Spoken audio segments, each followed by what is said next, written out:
दोस्तों नमस्कार, सत श्री अकाल, आदाब। जैसा कि आप सब जानते हैं कि दुनिया में काबिल और हुनरमंद लोग कभी किसी के मोहताज नहीं होते, उन्हें हर जगह पूजा जाता है।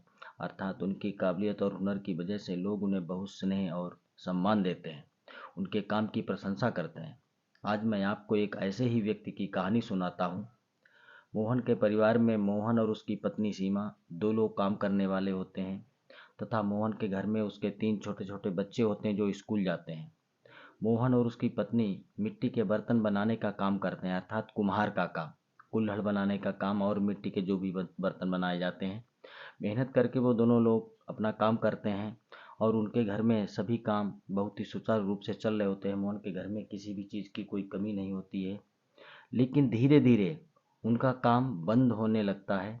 काम बंद होने की कगार पर आ जाता है, क्योंकि लोगों ने आज के बदलते समय के साथ साथ अपनी सोच को भी बदल दिया था। यानी मिट्टी के कुल्हड़ की जगह पे अब कागज़ और फाइबर या प्लास्टिक के कुल्हड़ प्लेटें लेना शुरू कर दिया था। जब मोहन का काम बिल्कुल बंद हो गया, उनके घर में बहुत ज़्यादा गरीबी आ गई, तो एक दिन मोहन की पत्नी सीमा कहती है कि आप ऐसा कीजिए, ये काम छोड़ दीजिए और शहर जाकर कोई नया काम शुरू कीजिए। मोहन सीमा की बात मानकर शहर आ जाता है और एक बड़े सेठ की दुकान पर नौकर का काम करने लगता है। एक दिन सेठ के बेटे का जन्मदिन होता है। सेठ अपने सभी रिश्तेदारों और दोस्तों, परिचित लोगों को जन्मदिन की पार्टी में आमंत्रित करता है। सभी लोग बड़े बड़े उपहार के लिफाफे लेकर के जन्मदिन की पार्टी में सम्मिलित होने के लिए पहुंचने लगते हैं, लेकिन मोहन बहुत ही मुश्किल में पड़ जाता है। वह सोचता है कि सभी लोग तो बड़े बड़े उपहार लेकर के पार्टी में आएंगे, लेकिन मैं क्या उपहार लेकर आऊँगा, क्योंकि मेरे पास तो इतने पैसे भी नहीं हैं जिससे उपहार खरीदा जा सके। लेकिन अगर सेठ के बेटे का जन्मदिन है तो पार्टी में उपहार लेकर के ही जाना चाहिए। वह सोचने लगता है कि क्या किया जाए। तभी उसके दिमाग में एक आइडिया आता है। वह सेठ के बेटे के लिए एक सुंदर और रंगीन मिट्टी का गुल्लक रूपी खिलौना बना करके तैयार करता है और पार्टी में लेकर के पहुंच जाता है। जब सभी लोग बच्चे को उपहार देते हैं तो मोहन भी अपने हाथ से बनाया हुआ गुल्लक रूपी खिलौना बच्चे को देता है और खाना खा करके वापस आ जाता है।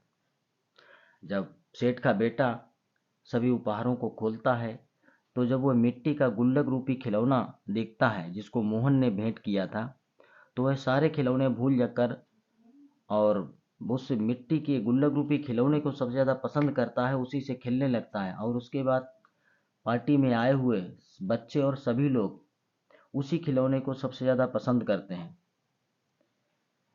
जब सेठ देखता है कि आखिर ये इतना सुंदर खिलौना कौन लाया, किसने दिया, तो पार्टी में आए सभी लोग एक दूसरे से पूछते हैं कि आखिर वो खिलौना किसने दिया था।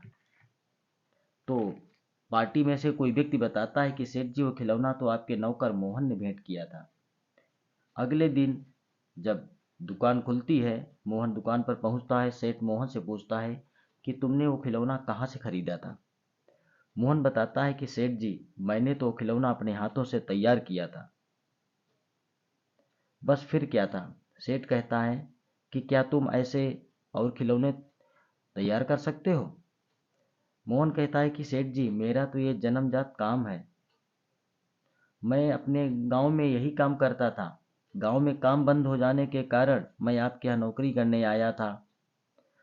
फिर क्या था। इतना कहते ही सेठ ने मोहन से कहा कि आज से तुम हमारे नौकर नहीं, तुम हमारे साझेदार के रूप में काम करोगे। अर्थात सेठ मोहन को अपना पार्टनर बना लेता है और मोहन के दिन एक बार फिर से बदल जाते हैं। अर्थात उसकी काबिलियत और उसके हुनर के कारण एक बार फिर से उसके घर में खुशियाँ वापस आ जाती हैं। और इस तरीके से दोस्तों कहा जाता है कि काबिलियत कभी किसी की मोहताज नहीं होती है।